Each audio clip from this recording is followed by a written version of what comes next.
Hello. Good morning दोस्तों। कैसे हो आप लोग? आई गेस आप लोग अच्छे होंगे और बेहतर से बेहतरीन होंगे। My self Himanshu Singh.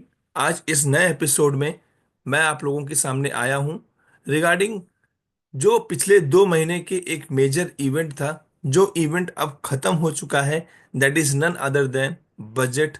और इस बजट की अगर हम बात करेंगे तो बहुत ज्यादा एक्साइटमेंट लोगों के अंदर था कि इसमें प्री बजट रैली अभी नहीं आई है। बजट रैली आ चुकी थी। आखिरी के एक हफ्ते पहले ही थोड़ा सा बजट रैली उसमें आया। बट नन अदर देन ये एक बार समझने की कोशिश करते हैं कि बजट में एफएम ने, फाइनेंस मिनिस्टर जी ने ऐसा क्या हमारे सेक्टर्स में या हमारे ओवरऑल ग्रोथ स्टोरी में किन किन सेक्टर्स में कहाँ कहाँ फोकस किया है, कौन कौन से सेक्टर्स इससे यहाँ पर अफेक्टेड होंगे, उसको चलिए एक बार यहाँ पर स्टडी करते हैं।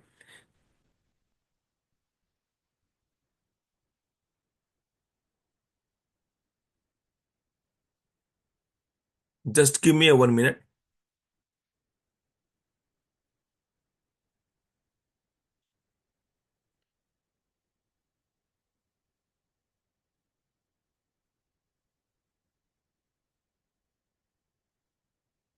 चलिए, सबसे पहले अगर हम लोग बात करें तो this is the key features of the budget 25-26 presented by the ministry of finance and it's a budget division.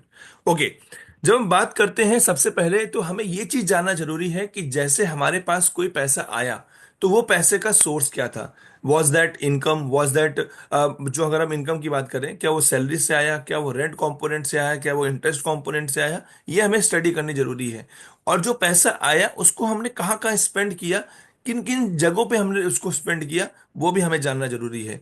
In the same manner सरकार के पास भी 1 रुपया जो आया, 1 रुपया इन द सेंस मैं एक एक जनरल बात बोल रहा हूँ, वो जो आया उसका कहाँ कहाँ कितने कितने परसेंट में डिस्ट्रीब्यूशन किस सोर्सेज से आ रहा है, हम उसको यहाँ पर स्टडी कर रहे हैं। तो आप देख पा रहे होंगे 24% जो पैसा सरकार के पास आ रहा है that is from the borrowing and other liabilities. Almost अगर हम बात करें 9% का जो पैसा आ रहा है that is coming from the non tax receipts. 1% का जो कंट्रीब्यूशन आ रहा है that is from the non डेप्ट कैपिटल रिसीप्ट्स। 4% का जो कैपिटल आ रहा है या जो रुपी आ रहा है that is from the customs. 17% is from the corporation tax. 18% जो हम लोग जीएसटी देते हैं that is coming from the GST and other taxes. 5% is coming from the union excise duties, and 22% is coming from the but obvious from the income tax जो हम और आप लोग पे करते हैं। अब ये तो बात हो गई जो पैसा सरकार के पास आ रहा है। हमें लगता है सरकार बहुत पैसा ले रही है, सरकार कुछ स्पेंड नहीं कर रही है, पर ऐसा नहीं है। अगर हम ऑन गोइंग या अपफ्रंटली अगर हम बात करें, रुपी गोज टू कहाँ कहाँ जा रहा है, उसमें से 20% का जो कंट्रीब्यूशन है, 20% का जो कंट्रीब्यूशन है वो इंटरेस्ट पेमेंट्स में जा रहा है। 16% का जो कंट्रीब्यूशन है वो सेंट्रल स्कीम, सेक्टर स्कीम जो होती है एक्सक्लूडिंग जहां पर capital outlay on defence and subsidy वहां पर जा रहा है। 6% मेजर सब्सिडीज में जा रहा है। 8% डिफेंस में जा रहा है। 22% states share of taxes and duties में जा रहा है। 8% finance commission and other transfers में जा रहा है। 8% सेंट्रली स्पॉन्सर्ड स्कीम्स में जा रहा है। और रिमेनिंग जो आपका 8 और 4% है that is going on the other expenditures और पेंशन जो हम लोग अल्टीमेटली सरकार जो भी आपके रिटायर्ड पर्सनल्स होते हैं उनको यहां पर पे करती है। आई गेस ये पूरा आपको एक ओवरव्यू क्लियर हुआ होगा कि ऐसा नहीं है कि जो पैसा आ रहा है वो पैसा स्पेंड नहीं हो रहा है। अब बात ये आई कि इस बजट में मेनली सरकार के जो इंजन्स ऑफ भाई हम लोगों को ये पता है कि यहाँ पर सरकार का जो विजन है वो रिगार्डिंग आत्मनिर्भर भारत के रिगार्डिंग है। और उस आत्मनिर्भर भारत के तहत अगर हम देखें तो कौन कौन से ग्रोथ इंजन्स ऑफ डेवलपमेंट थे जहां पर ये बजट फोकस कर रहा है। सबसे पहला आता है एग्रीकल्चर। दूसरा आता है एमएसएमई जहां पर माइक्रो स्मॉल मीडियम इंटरप्राइजेस को फोकस किया गया है। तीसरा आता है इन्वेस्टमेंट। चौथा आता है एक्सपोर्ट्स। एक एक करके चलिए इसको हम एक बार स्टडी करते हैं कि इनमें भी कहाँ कहाँ, ये तो एक पूरा इंजन्स हो गए, ये इंजन्स किस तरीके से बाकी सेक्टर्स को और ड्राइव करेगा, ड्राइव करने वाला है, चलिए इसको एक बार हम लोग स्टडी करते हैं। अगर आप देखें कि एग्र कि यहाँ पर एग्रीकल्चर ग्रोथ और बिल्डिंग रूरल प्रॉस्पेरिटी, जैसा हमारा, हमने पहले भी एक बार डिस्कस किया था कि चार्ट ऑफ द डे में, कि सरकार का जो मेजर फोकस अभी तक हमने पास्ट में देखा है वो infra, agriculture, rural theme, defence, इन सब में ज्यादा रहता है। और सेम हमने यहाँ पर भी इस बार भी देखा हुआ है कि जो स्पेंड्स हैं, जो बजट्स ज्यादा जो गोल ओरिएंटेड आया है, वो भी इन्हीं डिफेंस सेक्टर्स पे या इन्हीं सेक्टर्स पे ही आता हुआ सा मिला है। अब अगर हम बात करें यहां पर एग्रीकल्चर की, तो आप यहां मतलब देख सकते हैं कि प्राइम मिनिस्टर धन धान्य कृषि योजना डेवलपिंग एग्री डिस्ट्रिक्ट्स प्रोग्राम आया है, जहां पर 100 डिस्ट्रिक्ट्स और लाइकली 1.7 करोड़ फार्मर्स को हेल्प करने वाला है। चलिए हम एक एक करके यहां से इस तरीके से ले रहे थे, मैं क्लॉकवाइज ले रहा था।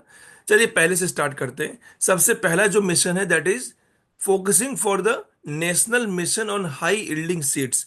तो यहां पर आप देख सकते हैं कि टारगेटेड जो डेवलपमेंट है and propagation of seeds with high yield, paste resist and climate resilience, मतलब यहाँ पर जो केमिकल सेक्टर्स, जो फर्टिलाइजर सेक्टर्स जो होते हैं, या फर्टिलाइजर्स, या आप कह सकते हैं कि जो जो सीड्स बनाते हैं, और यहाँ पर फर्टिलाइजर सेक्टर से, वो यहाँ पर एक तरीके से आप टारगेट पे या रडार पे हो सकते हैं।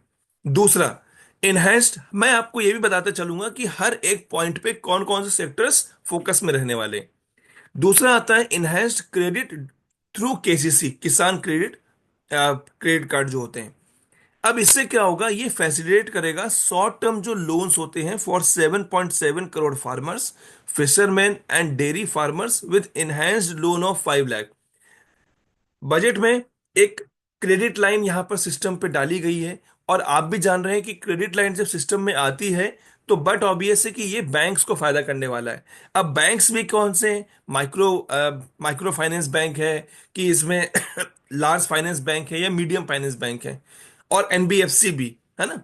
तो मैं आपको एक चीज बताऊं कि लार्जली जब कभी भी इस तरीके के बजट स्कीम्स आती हैं, तो उसमें जो बड़े प्लेयर वाले बैंक्स होते हैं, वो ज्यादा, बैंक्स हो गए या एनबीएफसी हो गई, वो ज्यादा बेनिफिशियरी इसमें रहती हैं।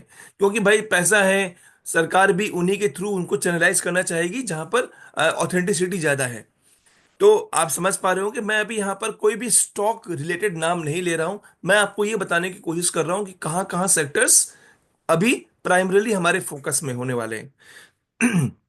नेक्स्ट आता है प्राइम मिनिस्टर धन धान्य कृषि योजना developing agree districts programme.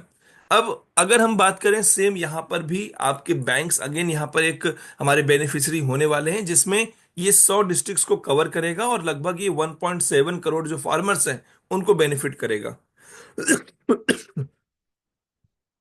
Next, अगर हम मिशन फॉर कॉटन प्रोडक्टिविटी की बात करते हैं, तो यहां पर 5 ईयर मिशन आया है to felicitate facilitate improvements in productivity and sustainability of cotton farming. तो यहां पर कॉटन फार्मिंग वाले जो सेक्टर्स हैं, वो यहां पर अगेन एक रडार में या बेनिफिशियरी इसमें हुए हैं। अब इस बजट में हमने कुछ देखा है कि थोड़ा सा, ये जो मेरा ऑब्जर्वेशन है, कि जो बिहार की तरफ थोड़ा सा जो एक रुझान है, वो दिखता सा दिखा है। उन्होंने एक नया बोर्ड बनाया है, that is makhana board in Bihar, जो कि ये इंप्रूव करेगा कि वहां पर production, processing, value addition, marketing, और जो एफपीओ के ऑर्गेनाइजेशंस होते हैं उनको वहां पर टेक केयर करने वाला है। अच्छा, जैसा अभी हम कह भी रहे थे कि आत्मनिर्भरता इन पल्सेस भी देने की कोशिश की गई है, to launch a 6 year mission with special focus on tur, urad and masoor, emphasizing development and commercial availability of climate resilient seeds, enhancing protein content, increasing productivity, improving post harvest storage and management, assuring remunerative prices to the farmers। ठीक है। India post as a catalyst for a rural economy, जहां पर हम basically institutional account services, rural community hub, co location, DBT, cash out and EMI pickup, credit services to micro enterprises, insurance and assisted digital services, इन सब पे भी सरकार का यहां पर फोकस हुआ है। अब नेक्स्ट अगर हम बात करते हैं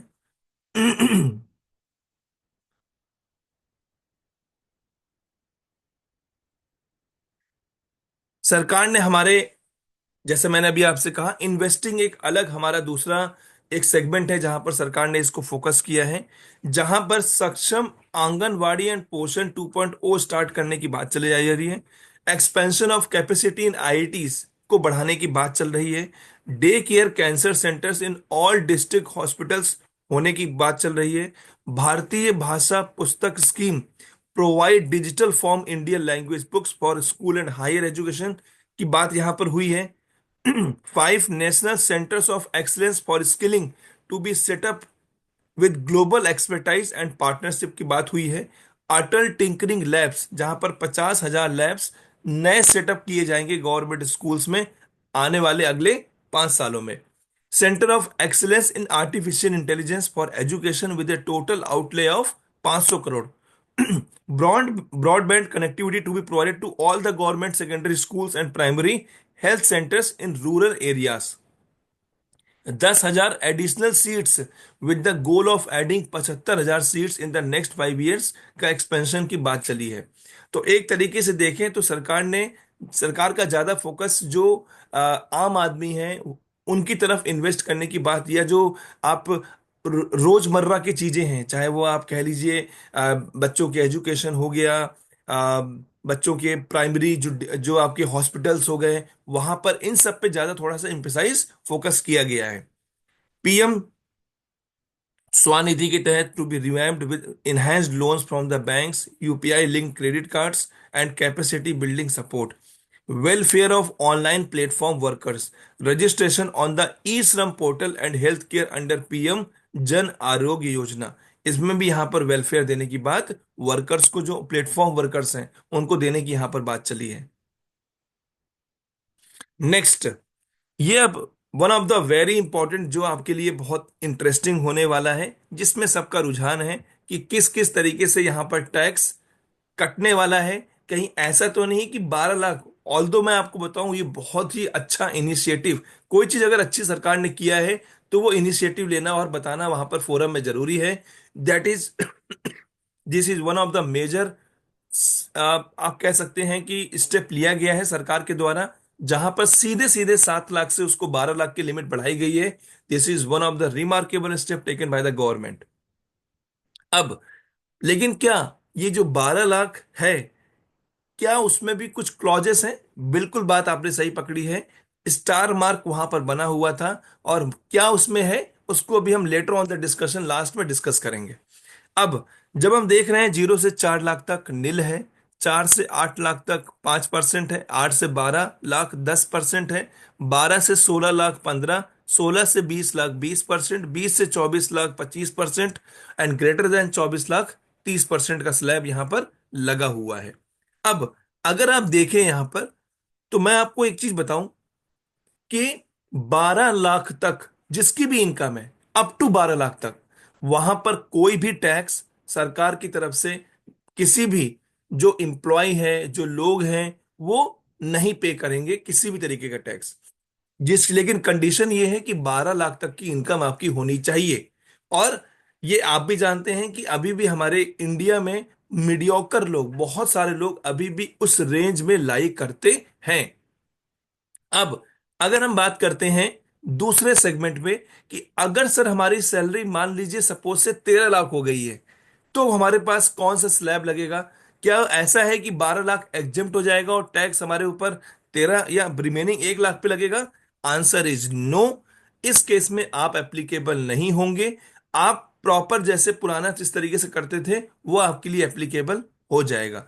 इसका मतलब कि अब बात यहां पर अब ये उठेगी कि जिसकी सैलरी 13 लाख होगा वो बोलेगा सर एक काम कीजिए, आप मेरी सैलरी 12 लाख ही कर दीजिए, क्योंकि 12 लाख तक कोई टैक्स ही नहीं है, 13 में तो मैं ऑलरेडी खुद ही टैक्स पे कर दूंगा।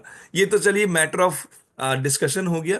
तो आई गेस यहाँ पर अब बहुत चीजें होने वाली हैं। जिसका पैकेज 7 लाख था वो ये प्रयास करेगा कि मैं अपना पैकेज 12 लाख तक कर दूं, सो दैट, क्योंकि वहां पर कोई टैक्स नहीं है। आई गेस आप इस पॉइंट को लिंक कर पा रहे होंगे। अगर कर पा रहे होंगे तो आप मुझे कमेंट बॉक्स में कमेंट कीजिएगा, और अगर आपको ये वीडियो अच्छी लग रही हो तो इसको लाइक, शेयर और सब्सक्राइब जरूर कीजिएगा।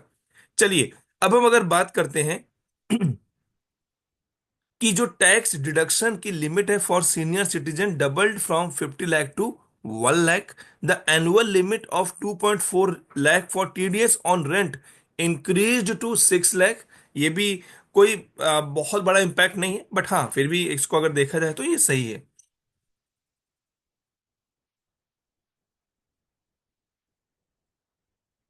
अब last but not the least, कहाँ कहाँ किस किस सेक्टर्स में, जैसे मैं आपसे कह रहा था, पैसा जाने वाला है। इसी से आप समझ सकते हैं कि कौन कौन से सेक्टर्स पे अभी आपको पैसा लगाना है। आई गेस आप इसी पे ज्यादा फोकस करने वाले होंगे कि डिफेंस में आप देख पा रहे होंगे, डिफेंस में वन ऑफ ये सारी चीज जितनी भी वैल्यूज हैं ये करोड़ में है, ध्यान रखिएगा।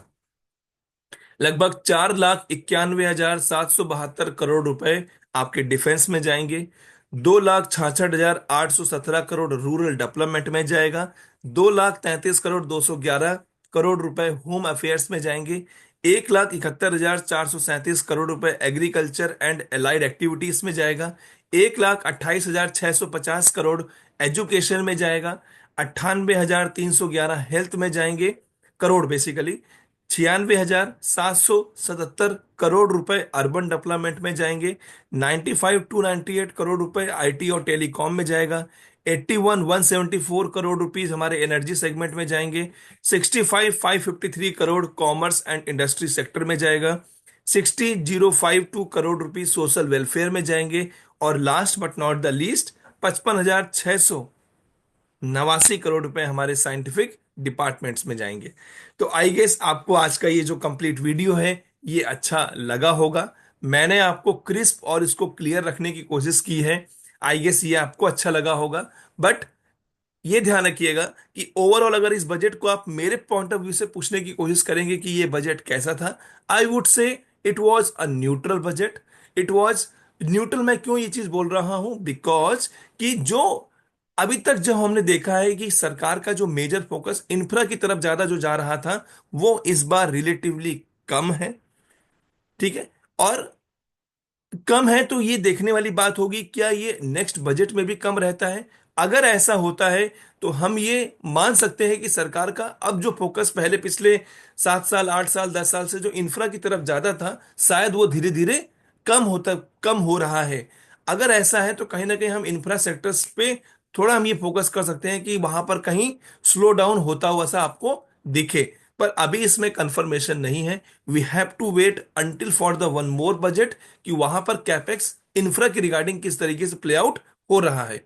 बट जब हम बात करते हैं कि एक बार ये तो बात हो गई, हमने डार्कर साइड की बात की। अगर हम ब्राइटर साइड की बात करते हैं तो that is income tax slab, जहां पर सरकार का बहुत अच्छा इनिशिएटिव हुआ। सीधे सीधे 7 लाख की लिमिट 12 लाख की गई। That is very positive from the overall income segment अगर हम बात करते हैं, and it is a very good initiative. तो इसीलिए मेरे लिए एक तरीके से कह सकते हैं कि ये न्यूट्रल बजट था। अगर इंफ्रा की तरफ थोड़ा सा ज्यादा अच्छा हो गया होता तो मैं तो ये कहता कि इस बजट में तो धमाका होने वाला है, धमाका हो चुका है।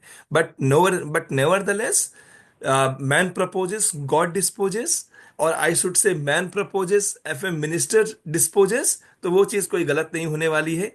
चलिए, आई अगर आपको ये चीज कंप्लीट जो एक जो मैंने अभी यहां पर स्लाइड डिस्कस की है, अगर आपको लगता है कि ये स्लाइड आपको भी चाहिए तो प्लीज मुझे कमेंट बॉक्स पे बजट लिख दीजिएगा। मैं आप लोगों को इसकी लिंक वहां पर डीएम कर दूंगा, पोस्ट कर दूंगा।